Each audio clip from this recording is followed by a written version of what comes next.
Pour toute vidéo que vous voyez à la télé ou même voir des films, la quasi-totalité ont subi du montage ou sont passés dans un logiciel de montage vidéo. Tout simplement pour rajouter certaines choses et rendre une vidéo bien plus lisse, bien plus nette, bien plus propre.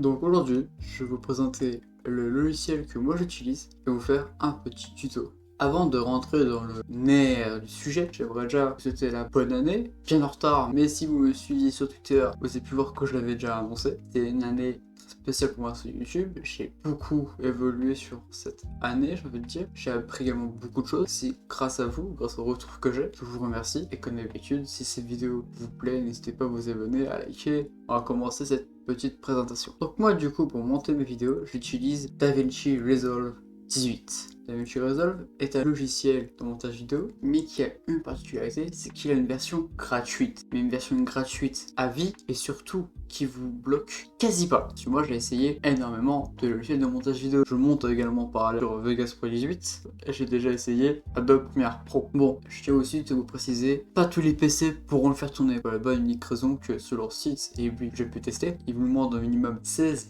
Go de RAM, il vous en faut 16. Je l'avais déjà lancé sur ma même configuration avec 8, ça ne tourne juste pas. Donc oui, 16 c'est le minimum syndical et c'est très bien. Ça veut dire qui a pas 16 Go de RAM en 2023. Et surtout aussi, il vous faudra une carte graphique. Les iGPU ne sera pas supporté. Quoique, avec les tout derniers iGPU de chez Intel et AMD, il y a peut-être des chances qu'ils soient supportés désormais, mais ça va voir. Sinon, généralement, il vous demandera soit une carte graphique Nvidia pour CUDA, ou une carte graphique AMD. Bien sûr, pas trop vieille. Typiquement, j'ai une 950 et ça fonctionne parfaitement. Bon, passons au logiciel. Il y a un lien en description, et vers leur site. Encore vous l'aurez téléchargé, le voici. Donc ça du coup c'est votre gestionnaire de projet. Vous pouvez voir déjà un petit peu certains projets que j'ai déjà. Et du coup c'est là, principalement on va pouvoir tout retrouver du coup tous vos projets. Voilà, je me répète mais bon là pas grand chose à dire. Donc ensuite faire nouveau projet on va dire.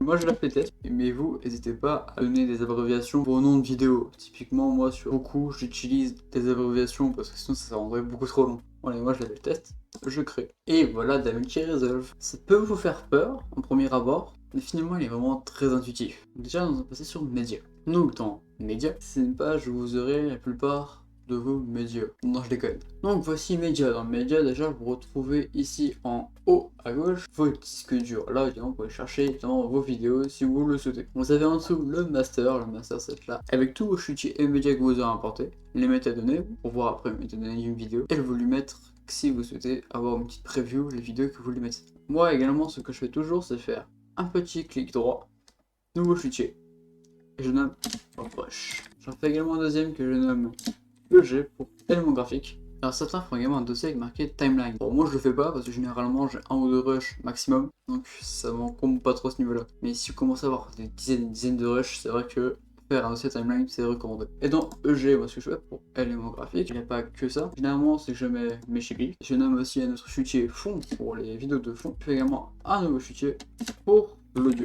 Voilà donc comment moi je m'organise. Du coup dans Rush, vous importez une vidéo d'illustration. Alors aussi, je n'ai pas parlé de l'outil clone. L'outil clone ça permet de cloner des vidéos si sont sur une clé USB vers un autre disque ou votre master, mais je ne sais plus trop comment ça fonctionne car généralement je fonctionne toujours avec un seul disque dur. Je vous invite à vous renseigner. L'outil clone c'est vraiment là pour éviter d'avoir des problèmes avec les vidéos. Je ne l'utilise pas, mais si vous l'utilisez, ça va vous lourd. Donc du coup je vais faire importer des médias. Du coup je vais dans Rush, je vais faire clic droit, importer des médias ou CTRL I. Moi du coup j'ai importé ces deux là. Là je fais du coup ouvrir, modifier la fréquence d'image, j'ai en fait modifié. Donc voilà, ça c'est importé.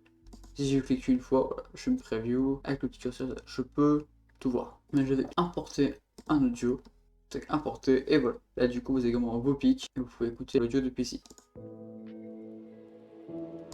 Voilà. Ensuite, changement de page, vous avez la page Cut. Oubliez-la, c'est une page que vous allez jamais utiliser quasiment. Moi, je l'utilise jamais. Parce que c'est plus là pour faire des cuts sur des bien plus longues séquences. La page montage, la page principale où vous avez passé 98% de votre temps, c'est celle-ci. Alors, vous n'aurez pas tout à fait les mêmes interfaces que moi, car c'est totalement modulaire. Je vais tout retirer tout de suite pour vous montrer à peu près ce que vous aurez peut-être vous. Seulement une page comme ça. Franchement, c'est assez simple de prendre tout en main. Et je vous expliquerai tout ça un petit peu après. La page fusion, alors la page fusion qui va être là pour faire certains effets sur la vidéo. Comme par exemple certains flous ou autres. Ou alors des transitions que vous voulez faire vous-même. C'est grosso modo du Adobe After Effects. Sauf que ici, ça s'appelle fusion.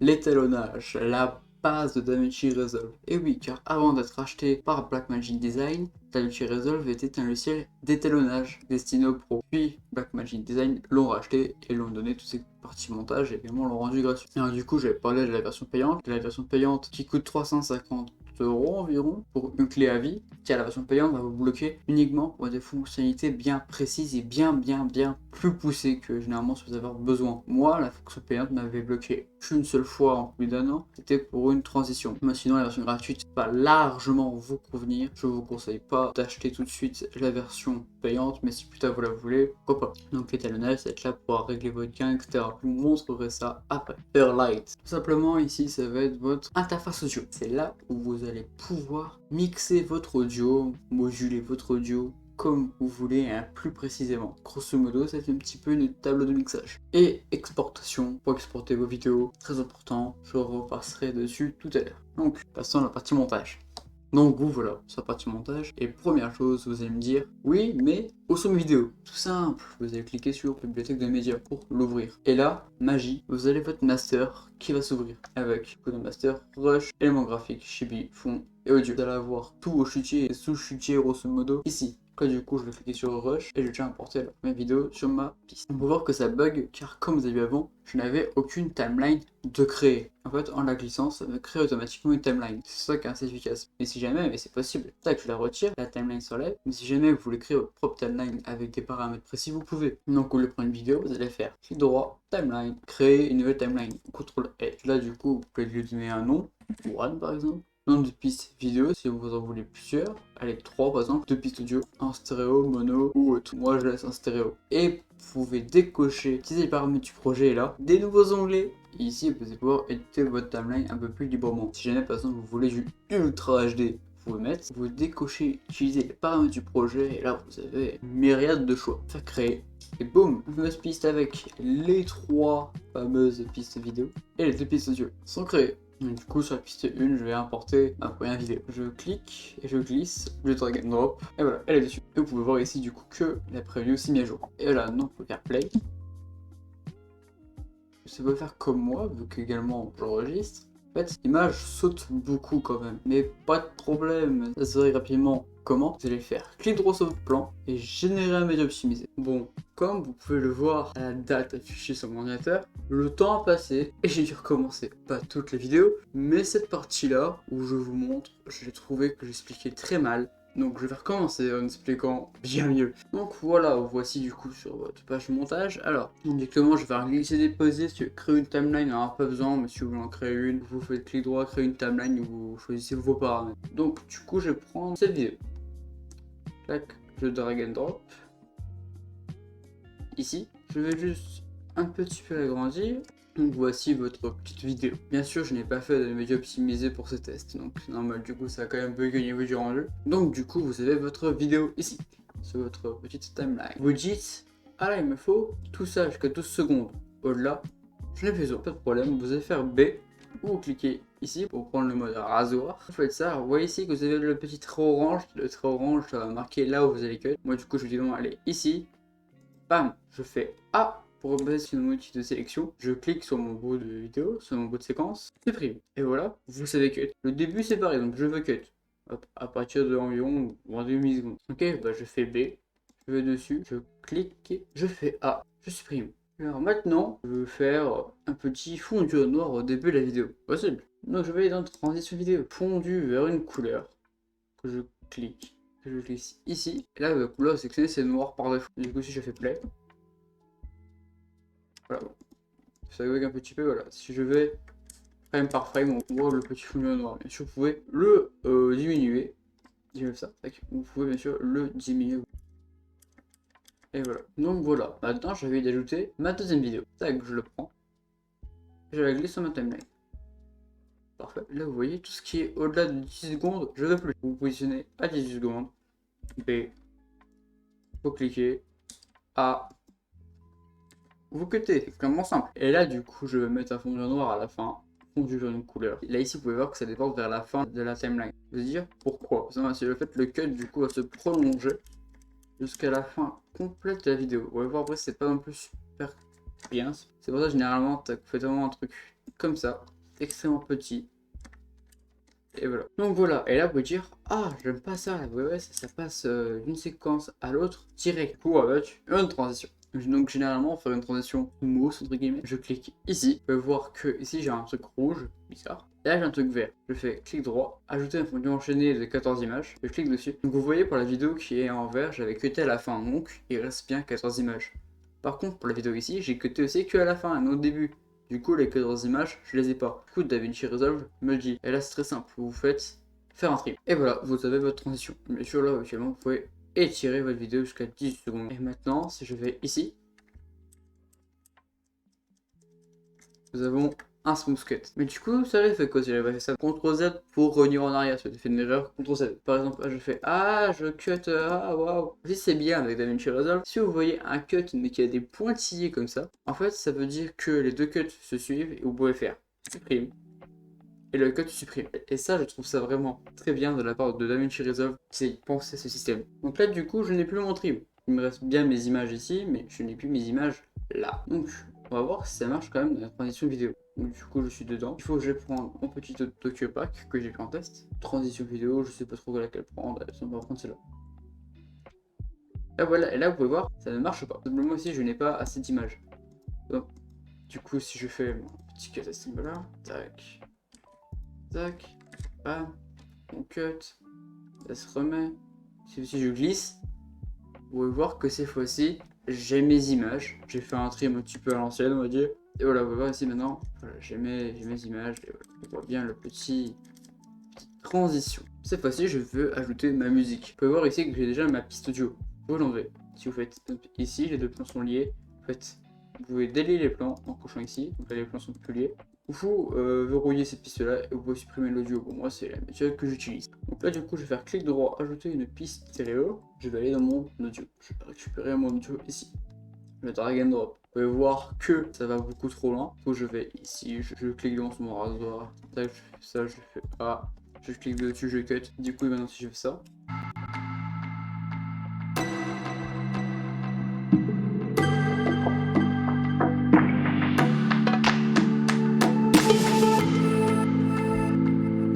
Voilà, DaVinci Resolve a quand même du mal sur les transitions, même moi, mon OBS met en codage en surcharge, c'est normal. J'ai pas non plus qu'un graphique très récent, un processeur très récent, du coup, j'ai quand même une grosse charge CPU. Mais bon, et du coup, j'ai envie de changer cette couleur de la vidéo là, cette couleur ne me plaît pas. On peut aller sur la page, soit sur la page de fusion, vous pouvez du coup aller sur la page de fusion, vous pouvez faire différentes choses, comme les flous sur l'image, les flous très utiles, donc si je veux mettre un flou, tac, je clique dessus, blow, Gaussian Rapid. Laissez-le, franchement. Voilà, donc du coup, là, je peux changer ça. Voir du coup que le flou est plus ou moins fort. Voilà, si vous voulez faire un flou, c'est ici, tac. Si je supprime, voilà. Du coup, je vais également expliquer ce système. Pour ceux qui ont déjà utilisé l'Unreal Engine, vous pouvez reconnaître que ça fonctionne quasiment pareil. En fait, l'Unreal Engine utilise des nodes pour fonctionner. En fait, son code est sur base de nodes. Là, c'est pareil. DaVinci Resolve, au lieu de faire des plans sur des plans sur des plans sur des plans, utilise des nodes. En fait, chaque node correspond à quelque chose. En tout cas, j'ai ma note qui correspond à mon flou. Je peux après avoir ma note qui correspond titre, texte. L'étalonnage, parlons-en. Et là, waouh, vous comprenez rien. C'est normal. Ici, du coup, vous avez vos différentes couleurs, le RVB. Voilà, c'est ici. En fait, ici, c'est pour savoir un petit peu dans vos vidéos quelle couleur domine. On va voir que les couleurs sont globalement pareilles. Vous avez ici tous vos gammas, etc. Toutes vos couleurs, la colorimétrie. Ici, vous pouvez voir encore autre chose. Voilà, vous pouvez prendre une couleur, vous pouvez faire du tracking également, ça fonctionne. Et ici, nous retrouvons encore nos nodes. Donc là, du coup, je vais faire comme un petit peu coucher de soleil. Coucher de soleil, c'est principalement orange. Donc, il faut que je pèse certains canaux. Donc ici, on va mettre déjà dans les gammas, plus dans l'orange. Voir si je change, voilà, regardez, vous avez vu l'image, c'est bien plus orangé. Non, on va faire ici. Donc gain, on va faire la même chose. Et voilà, hop là, j'appelle toujours gain. Voilà. Ici, par exemple, changer plus comme ça, pour faire une image plus froide. Et voilà, vous pouvez voir du coup, maintenant ici, que j'ai augmenté vers le rouge orangé, un petit peu plus rouge jaune que ça. Ici vers un petit peu le vert cyan. Tu peux voir que le bleu je n'ai pas touché, voilà. Tu peux voir aussi du coup que le bleu a diminué. DaVinci Resolve était de base créé pour la colorimétrie, c'est pour ça qu'on a des outils aussi spécifiques dedans. Si vous faites pas des vidéos professionnelles ni vidéos tournées en drone ou autre, ça va peut-être pas vous servir. Non, musique c'est possible, voilà. Si vous avez déjà vu une table de mixage, c'est la même chose. C'est une table de mixage en bien plus grand. Si nous retrouvons nos pistes audio, qui sont en stéréo. Et oui, en stéréo, ça veut dire que nous avons nos deux oreilles. L'oreille droite et l'oreille gauche, LR, juste ici, left, right. Si je mets play, vous pouvez voir que j'ai... Je vais arrêter, peut-être pour qu'on m'entende. Vous pouvez voir que ici j'ai du son, parce que c'est la seule piste où j'ai du son. Ici j'ai une piste audio mais il n'y a pas de son. Et forcément, du coup, sur mon bus, il se passe quelque chose. Voilà. Et ici nous retrouvons l'audio 1 et l'audio 2. Je veux baisser l'audio 1. Je vais essayer dans mon mixeur. Et je vais le baisser. Voilà. C'est bien baissé. Alors que l'audio l'entend moins. Et si j'augmente,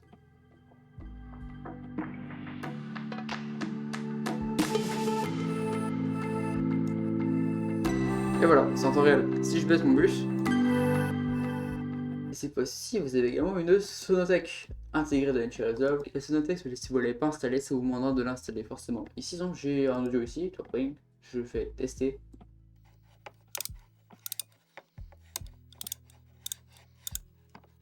Voir quelqu'un qui répare un jeu visiblement. Voilà, donc du coup je vais retourner sur la piste montage. La Sonothèque est également encore présente. Si je fais encore. Oui.